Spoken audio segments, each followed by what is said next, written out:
Dahil masama ang panahon, hindi sila nakapaglayag sa gawing yon, kaya may nabuti ng leader na ipagpabukas na lamang ang kanilang biyahe. Parang di rin sang-ayon ng langit sa kanilang biyahe dahil dinig na dinig nila ang malalaking hampas ng alon at patak ng ulan sa bubong. Bukas na lang tayo babiyahe dahil napakalakas ng ulan. Ihanda ninyong sarili niyo bukas ha? Wika ng leader sa kanilang dalawa ni Franz na mulitong pumasok sa kanilang kubo. Tumango lamang sila dito bilang kasagutan. Kahit sino naman hindi makakapaglayag pag ganitong panahon. Masyadong mapanganib at nakakatakot kapag ganito kaingi ang dagat. Bueno, Aling Liata, ikaw na muna magbabantay sa dalawang to ngayong gabi. Utos ito sa matandang babae. Kailan pa ba talaga kaming bantayan? Sa tingin mo makakatakas pa kami sa lagay ng panahon? At hello, yung bangka ninyo kahit tumatakbo ako sa dagat, maaabutan ko pa. Putol niya sa sinasabi ng leader. Ikaw bang kinakausap ko, miss, ha? Ah, ikaw bang kinakausap ko? Hindi rin yata eh. Bigla niyang wika. Natutop niya ang kanyang sariling bibig. Kahit kailan hindi talaga niya makontrol ang gusto niyang sabihin sa kapwa. Ikaw na pong bahala rito, Manang. Biri nito sa matandang babae at iniwan na lang silang tatlo sa kubo. Di naman nagtagal nakita niya tong naglatag ng banig sa may pinto ng kubo at doon na to humiga. Siya naman kanina pa inaantok kaya humiga na siya. Naramdaman din naman niya ang pagtabi ni Franz sa kanya.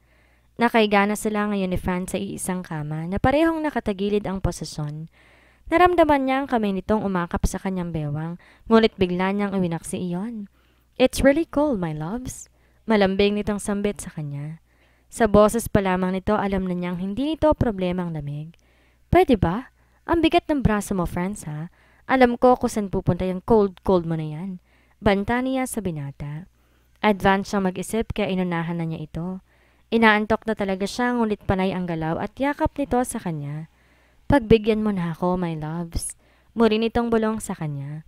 Ngayon hinihimas-himas na nito ang kanyang binti, pataas sa kanyang tiyan.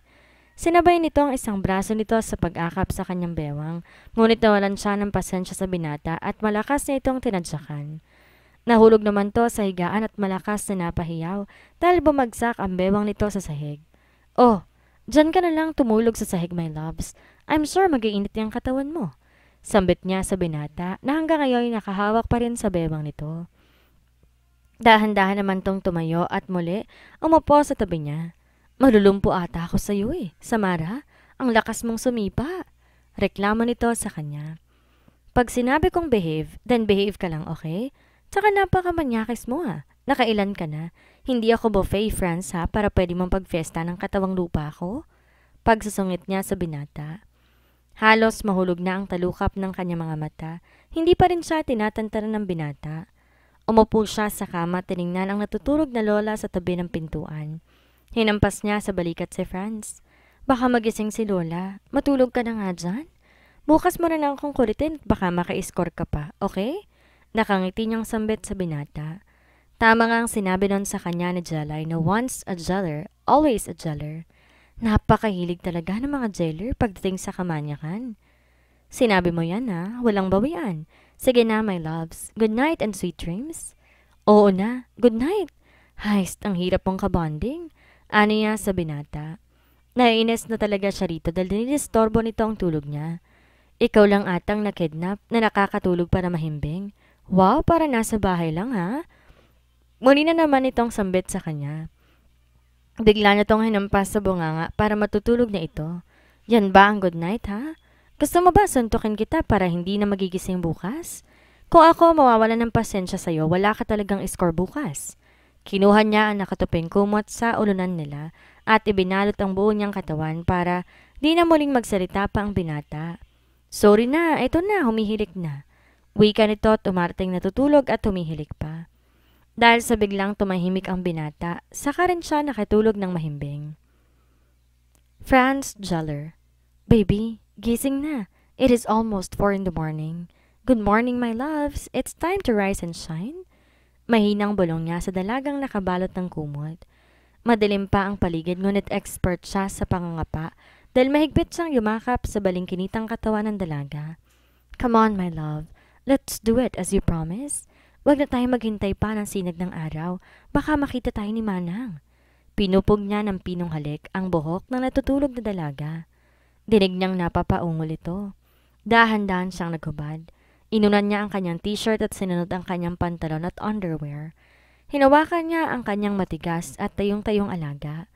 My loves, ready na oh. Excited na tong bumisita dyan. Muli niyang sambit kay Samara na napakaganda pa rin ang tulog hanggang ngayon. Dineded malamang siya nito at wala talaga ni isang salita. Mukhang balak pa nga siya nitong indyanin, pero hindi niya hahayaang manalo ang dalaga. Pinagbigyan niya to kagabi sa hiling nito na ipagpabukas na lamang ang request niya. Yumakap siya rito. Hinawakan na isang dibdib nito. My loves, anyari sa dibdib mo? Bakit naging malambot? Bulong niya ngunit hindi man lang natinag ang dalaga. Humihilik pa to sa tabi niya. Napailing na lamang siya.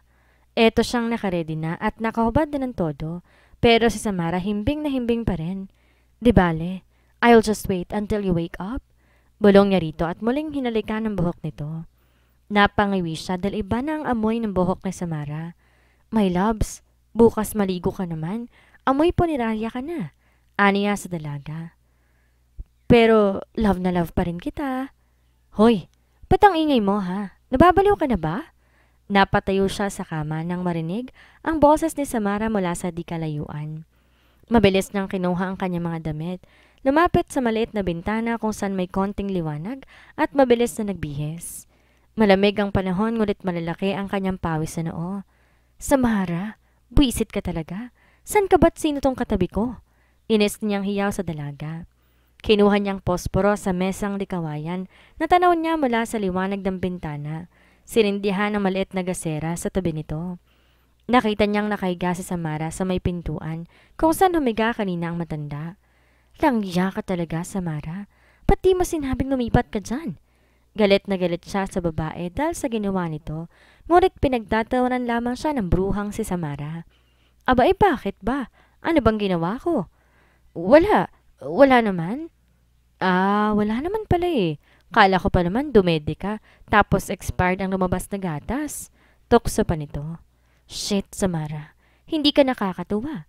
Hindi ko talaga makakalimutan tong ginawa mo sa akin, babae ka. Sa inis, binato niya ang kanyang unan sa dalagang halos sa takihina sa pagtawa. Malas, umagang-umaga eh. Inis niyang sambit sa sarili. Hinila niya ang kumot at dinatagyan sa sahig at minabuti na lang matulog muli at dinasal na sana'y nananaginip na lamang siya. Psst! Rise and shine! Bangon na dyan, Mr. Pogi, at baka maiwanan ka. Masayang bungad ni Samara kay Franz. Alas 7 na ng umaga, ngunit tulog pa rin ito. Nakatulog ulit siguro ang binata dahil sa kanyang iniisip na kapilyahan kagabi. Ginising niya ang matandang babae. Pinakausapan to na kung pwede magpalit sila ng pwesto dahil hindi siya komportable. Ginigising niya ito ngunit tila bato ito kung matulog. Bahala ka nga dyan, Franz. Nandito ng black coffee na tinimpla ni Manang. Ang bango. Umupo siyang muli sa mesa at kinuha ang tasa ng kape na dinala kanina na matandang babae. Ano ba? Ba't ang kulit mo? Ines nitong sambit nang maalimpungatan nito. Bumangon ka na. Tandaan mo po, nasa isla tayo. Bihag na mga bandits. Wala ka sa mansyon mo kaya bangon na at maghanda na tayo. Sagot niya sa binata. Tumayo naman agad to at umupo sa tabi niya. Are we going to make it, Sam? Do you think tutulungan ako ng mga pinsan ko? Hindi pa nga kami nagkita at nagkaharap muli. Tapos ngayon silang tutulong sa akin. San ko naman kaya kukunin ang milyones na hinihingi ng mga kidnappers? Malungkot nitong sambit. Tama nga naman si Franz na hindi to kasing yaman ng mga Jeller brothers. Nagsumikap lamang ito upang marating ang posisyon nito ngayon. Don't worry, Franz. Hindi tayo nagkamali. Tamang Jeller ang kinontak natin kaya relax ka lang, okay? Tinapik niya ang balikat nito upang bigyan ng assurance. Bakit ang lakas ng self-confidence mo? Nakidnap na nga tayo, bakit parang hindi ka natatakot? Nagtatakang tanong ni Franz. Hindi pa nito alam ang tunay na katauhan niya. Ang alam nito dati siyang FBI agent, kaya magaling siya pagdating sa mga baril. Hindi nito alam na isa rin siyang magaling na hacker. At bakit naman ako matatakot, no? Sa kamatayan ba? Well, as long as sabay at magkasama tayong mamamatay, hindi ako matatakot. Basta mauna ka sa akin, ha? Kinindatan niya muna ang binata bago siya humalakak na malakas. Ang lakas ng trip mo no? Pero tama ka nga naman, as long as we're together, hindi ako matatakot mamatay. Ay, Bakit baka matay ng topic natin? Well, change topic. About sa buhay naman katulad ng alaga mo na buhay ngayong umaga. Tinapik niya ang hita ng binata dahil nakita niyang nakabukol ang alaga nito early in the morning. Nakita mo na naman ako. Teka, inumin na natin ang kape bago pa lumimig? Wala ka talagang sense kausap, Samara. Nakailing na sambit ng binata habang nakatingin sa mukha ni Samara na mukhang pila talaga. Magkapareho talaga ang ugali nito at ni Cataleya Valkyrie. Pero parang mas worst ang babaeng kaharap niya ngayon. Mas malala ang sayad nito. Timing naman ang dating ng mga kidnappers dahil katatapos lamang nilang uminom ng kape nang pumasok ang mga ito. Tara na! Naghihintay ng pamilya niyo sa lumang pantalan? Anas ng pinaka-leader ng grupo. Nakabonit na ang mga to. Nang lumabas sila'y nasa 20 kataong nasa labas at naghihintay sa kanila. Sir, wala bang breakfast? Singit niya. Oh, etong kamote. Inabot nitong isang pirasong nilagang kamote sa kanya. Thank you. Teka lang, bossing. Tawag niyang muli sa lalaki. Kaya ba may mga memorial plan na? Sa tingin mo, miss, uso sa amin yung mga sinasabi mo? Oo nga naman pala. Nilalagay lang pala kayo sa sako at inaanod sa dagat pag matitegi na kayo, no? Aniya. Tayo ba magkukwentuhan o babiyahe na? Inis nitong sambit sa kanya. Tumahimik naman siya at sumunod na lang sa utos sa mga kalalakihan. 2 oras ang biniyahin nila bago sila nakarating sa abandonadong pantalan. Maraming mga lumang yate at barko ang naroon. May 2 lalaki namang nakasunod sa likuran nila ni Franz. Ang mga kamay nilang 2 ay itinaling muli kanina ng mga to. Napakatahimik sa abandonadong lugar na yon. Dito pala ginagawa ng mga kidnappers ang kanilang mga transaksyon sa maling gawain ng mga to. Pumasok sila sa isang malaking container van. May underground hideout sa loob at doon na sila dinala ng mga kidnappers. Di nagtagal may 2 lalaking lumapit sa kanila na may hawak na 2 malalaking bag.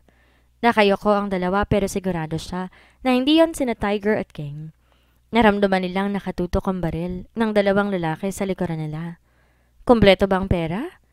Binuksan ng 2 lalaki ang mga bag at ipinakita sa mga kidnappers ang lilibuhing pera. Good! Mas sinuri naman pala kayo. Makinig kayo. Ibibigay ko ang 2 to pagkatapos ibigay sa amin ang pera. Sigaw ng leader. Malinaw ba? Okay. Halos sabay na sambit ng 2 lalaki. Bibilang ako hanggang 3 ha? Ihagis niyo ang bag sa kinaroroonan ko. 1, 2, 3. Malakas na hinagis ng 2 ang bag sa leader at dahil nga mabigat ang 2 bag natumba ito habang ang 2 bag nasa ibabaw ng lalaki. Nakita niya ang senyas ng isa sa mga lalaki at doon na siya nagsimulang gumalaw. Sinenyasan niya rin si Franz at sabay nilang sinipa ang 2 lalaki na nasa likuran nila. Na out of balance ang 2 at nakakuha sila ng tiyempo upang kunin ang baril ng mga to. Sunod-sunod na putukan din ang narinig nila at nang dumakong kanilang tingin sa leader, pinagtutulungan to ng 2 lalaking nakaitim na mask na may dala ng pera nila. Nang lumingon sila sa iba pang kalalakihan, nakahandusay na ang kalahati sa mga to at ang kalahati nakipagbarilan pa sa 2 lalaki, sina Tiger at King. Ang mga lalaking akmang babarilin sila ni Franz ay nauna pang matumba at alam niya kung sinong bumaril sa mga ito. Walang iba kundi si Cataleya Valkyrie dahil alam niya kung paanong estilo ng pamamaril ng kaibigan. She is a good sniper. Hinila niya si Franz upang pumasok sa isang maliit na kwarto na nasa underground. What are you doing? Let's help them. Anito sa kanya. Kayang-kaya na nila yon. Umupo na lang tayo dito and let's watch them. Halika, tingnan mo oh. Bilangin natin kung sino makakarami ng taong papatumba. Si Tiger o si King? Psst! Sige na. Basta ako, tataya ako kay Tiger. Ikaw kay kuya ka na lang ha. Ano, 1 milyon? Tanong niya sa binata. Baliw ka ba? Nagpapatay ng mga tao, nag-aanyaya ka pa makipagpustahan? I told you, kayang-kaya na nila yan. Just watch and learn, Mr. Sweetcorn. Isa pa, ayoko may mangyayari sa'yo, kaya leave it to the experts. Di naman nagtagal, tumigil na ang putukan sa labas. Sabay silang lumabas ni Franz at tinignan ang sitwasyon. Tama nga siya. Tegi ang lahat ng mga kalaban. Lumapit sa kanya si King at niyakap siya na mahigpit. Niyakap niya rin si Tiger at hinalikan ito sa pisngi. Heist, pogi mo talaga? Wala sa sariling sambit niya. Maraming salamat, Tiger. Dinig niyang wika ni Franz sa pinsan nito. Lumapit naman ang dalawang lalaki na may dalang bag kanina. Hay, mga coke and can pala. Malakas niyang sambit na makita sina Terence Jeller at Timothy. Akala ko talaga sa ibang putukan lang kayo magaling. Tukso niya sa mga ito. Lumapit naman sina Terence at Timothy kay Franz at tinapik sa balikat ng pinsan. Thank God that you're safe, insan. Sambit ng dalawa. Salamat talaga sa inyong apat dahil iniligtas niyo kami ni Samara. Walang katapusang sambit ni Franz sa apat na lalaki. Of course, kapamilya ka namin, Franz. Tandaan mo, mahal ka namin. Sana maging okay ng lahat sa atin. Pagbalik natin sa Maynila, ipapakilala ka namin sa angka ng mga Jeller. Nakangiting sambit ni Terence. Oo nga naman, sweet corn. Dapat lang talaga kilalanin mo ang mga kapamilya mo, no? Mababait sila bukod sa pagiging gwapo at playboy. Natatawan niyang sambit. Ipapakilala ka namin sa lahat ng mga nagagandang babae, okay? Saad ni Terence kay Franz. Malakas naman niyang kinasa ang barel na kinuha niya kanina sa kalaban. Mukhang ngayon lang ako ginanahan magpaputok, Terence Nakangisi niyang sambit sa pinaka-playboy sa angka ng Jeller. Hindi na. Kayo lang naman ang gusto ko makilala. Masaya ako dahil tanggap niyo ako bilang pinsan ninyo. May dapat ba ako malaman? Samara? Franz? Singit ni King sa kanilang pag-uusap. Kuya, wala. Ikaw naman, nagbibiro lang naman ako. Tara na, umuwi na tayo. Niyakap niya ang kanyang kapatid. Muntik na niyang malimutan kasama pala nila ang kuya niya. Kala ko may relasyon kayo ni Franz. Diretsong sambit ni King. Makahulugan silang nagkatinginan ni Franz. Totoo naman na wala pa silang formal na relasyon ni Franz. Ang tawag siguro sa relasyon nila ay mutual understanding lamang, kaya't wala naman siyang inililihim sa mga kapatid niya. Alam niyang pagdating sa kanya napaka-istrikto ng mga to, kahit na malaki na siya ay napaka-pakailamero pa ng dalawa. Ilang araw na rin ang lumipas at bumalik na rin muli sa normal ang kanyang buhay. Pagkatapos ng kidnapping na naganap, hindi na muna siya umaalis sa condo unit niya. She just wants to rest all day para magmuni-muni ng ilang araw. Katatapos lamang niya magbihis nang marinig niya ang tunog ng doorbell at nang sumilip siya sa malit na butas sa gitna ng pintuan, nakita niya ang mukha ni Franz. Ano naman kaya ang gusto ng lalaking to? Naka-uniforme pa talaga. Huhulihin na ba siya ng gwapong polis? Wala naman siyang ginawang masama. Binuksan niya ang pinto at nakakunot ang noo habang nakatitig sa binata. So, what brings you here, pretty boy? Are you going to arrest me because of my cuteness overload? Nakapamewang niyang tanong. Bakit masama bang bisitahin ka? May iba na bang bumibisita rito? Tanong nito. Wow, wala no. Ikaw pa lang at anong sinasabi ko tungkol sa pagbibisita na yan ha? Una sa lahat, di tayo magkamag-anak para bumisita ka rito. Second, wala akong sakit o malubang karamdaman para dumito ka. And lastly, wala kang dalang kahit isang pirasong mais, kaya bawal ka pumasok, okay? No food, no entry, baby. Remember that always.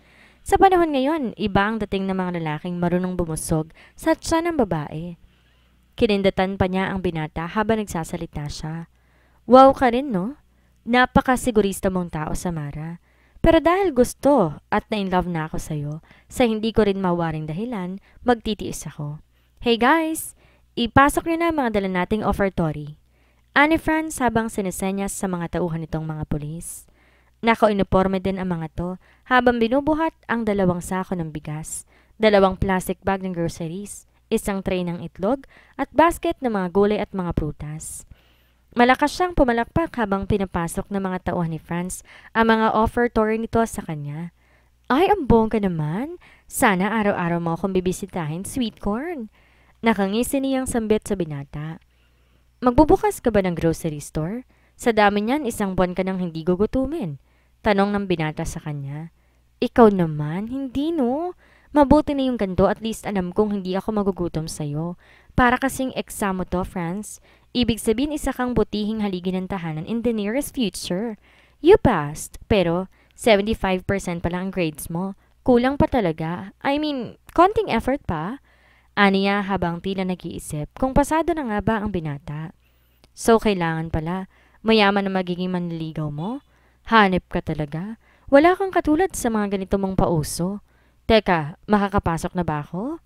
Ay, of course. Welcome na welcome ka, my yummy sweet corn. Tara, umupo ka muna. Ano bang gusto mo maiinom? Tubig ng gripo o mineral water? Lihim siyang humagikik sa nakitang ekspresyon ng binata. Di siguro nito inaasahan ang sasabihin niya. Napakamatuloy si Franz ng ulo dahil sa sinabi niya. Niloloko mo ba ako, Sam? Hay nako, kailan ka kaya magiging matured? Siyempre, mineral water. Malamig o hindi? Malamig na malamig. Seryosong sagot ni Franz sa kanya. Sa baso o sa plastic bag? Muli niyang tanong. Ginugood time lang niya ang binata para tingnan ang reaksyon nito. Sa baso na lang. Punong-puno o kalahati lang ang baso? Muli niyang tanong. Tangina Samara, painumin mo ba akong tubig o hindi? Niloloko mo ako eh. Walang katapusan yung tanong mo. Galit na sigaw ni Franz sa kanya. Kitang-kita niya ang ugat ng leeg nito habang nagsasalita ito. Tumayo siya at sumenyas ng peace sign sa binata. Sorry na, sweet corn. Ikaw naman masyado kang seryoso. Oh. Tingnan mo yung wrinkles mo lumalabas na oh. Stay cool ka lang always. Ay, wala palang tubig, Mr. Sweetcorn, pero may juice ako. Ikaw kasi. Napakakulit mo talaga, Sam. Oo na, juice na lang. Malakas pa nitong wika. Orange or mango? Muling balat niya. Samara, baliw ka talaga. Kung ayaw mo kong painumin, wag na lang, okay? Pinapahirapan mo ako ng husto. Malakas ang halakak niya habang lakad takbo siyang pumunta sa kusina. Nang bumalik, may dala na nga siyang 2 baso at isang pitsyal ng orange juice. May 2 bottled mineral water din siya at mga low-carb cookies na binili niya. Sinubo niyang isang cookie sa bibig ni Franz. Tuwang-tuwa naman sa kanya ang kumag habang sinusubuan niya ito. Humilig siya sa braso ng binata pagkatapos silang magmerienda. Nandito na, Mr. Sweetcorn. Magmerienda na tayo. Masaya niyang sambit sabay upo sa tabi ng binata. By the way, ano palang sadya mo rito? Naligaw ka lang ba? Obvious ba? Gusto kitang makita dahil namimiss kita. Kahit ganyan ka, hindi ka pa rin mawala sa isip ko. Lalo niya mga kalokohan mo sa Mara Bright. Kahit palagi mo ko inaasar hinahanap-hanap pa rin kita. Prangkang sambit ni Franz sa kanya. Wow, nakakakilig naman yan, sweet corn. Alam mo, ako rin naman Miss na rin kita. Mukhang di ako sanay kapag hindi kita naaasar. Nakikita lang pala. Sagot niya sa binata. Totoo? Walang bawian na? Miss mo ko? Nakangiting tanong ni Franz sa kanya. Yup, sobra. I'm in love with the jeller. Masaya niyang sambit. What? Ulitin mo nga ang sinabi mo, my loves? Manghang sambit ni Franz nang marinig ang sinabi niya. Hinawakan itong magkabala niyang palad at di pa rin makapaniwala sa sinabi niya. Siyempre, seryoso siya nung sinabi niya yun kay Franz. She missed him badly and she can't hide that she loves him. Ang sabi ko, sweet corn, in love ako sa'yo. Maliwanag na ba o ulitin ko na naman? Yes, as in, you love me too, my loves. Edi, tayo na. As in, we're already in a relationship? Masayang hiyaw ni Franz. Ang saya-saya ng binata. Kulang na lamang tumalon to sa galak. Isa pang tanong, Franz. Sisingilin na kita sa inumin mong juice. Biro niya sa binata. Niyakap siya ni Franz na mahigpit. She embraced him too, feeling his warm body press against hers. Sa wakas, official na ang kanilang relasyon ni Franz. Salamat, Samara. Mahal na mahal kita. I do. Ay, gagi. Mahal na mahal din kita, Mr. Sweetcorn. He held her chin and was about to kiss her when the doorbell rang again. Teka lang aniya sa kanyang nobyo bago tumayo at tinignan kung sino bang bisita nila. Hello, baby. Bati ni King Levy Kingston. Kuya, what are you doing here? Tanong niya. Milagrong dumalaw ang kuya niya sa kondo niya. Hindi mo muna ba ako papapasukin? Tanong nito. Pasok ka kuya. By the way, nandito pala si Franz. Hinilan niya ang kuya niya patungo sa malaking couch na nasa sala niya. Umupo siya sa tabi ni Franz at ang kuya naman niya sa harapan nila. Nagkamay naman ang dalawa na makita ang isa't isa. So, mukhang disturbo yata ako sa inyo ng naputo na namang sambit ni King. Kaibigan. Magkaibigan kami ni Franz, kuya. Sambit niya. Alam niya nagsisinungaling siya kaya't pinipisil niya ang palad ni Franz habang sinasabi ang bagay na yon. Mabuti naman at magkaibigan lamang kayo. By the way, baby, I came here to tell you that the Graysons family are here in the Philippines. Alam mo na siguro kung ano ibig kong sabihin, baby. Ani King sa kanya. Sandali siyang natahimik sa narinig. Oo nga pala, muntik na nang makalimutan ang tungkol sa agreement ng kanilang mga pamilya. Grayson's family are their family's best friend. Huwag mo akong pahiyain bilang kuya mo, Samara. Alam mo kung paano ako magalit. May diin na sambit ni King Levy. Si Franz na may nakikinig lamang sa usapan nilang dalawa. Halatang hindi nito nakuha kung anong ibig sabihin ng kuya niya. Yes, kuya. Tatandaan ko po. Tangin niyang sambit sa kuya niya. Di niya maintindihan si King kung bakit napaka-istrikto nito pagdating sa kanya. Simulat sa Paul naging sunod-sunuran na lamang siya rito. Ayaw din siya nitong suwayan dahil napakatindi nito kung makapagparusa. Good girl, baby. So, hindi na ako magtatagal I need to go. Tumayo si King at nagpaalam na sa kanilang dalawa. Ang kaninang ingay at asara nila ni Franz ay biglang naglaho. Hindi pa rin niya mawaglit sa isip ang sinabi ng kuya niya kanina. King Levy wants her to marry the eldest son of Mr. and Mrs. Ralph Grayson, and he really mean everything that he said.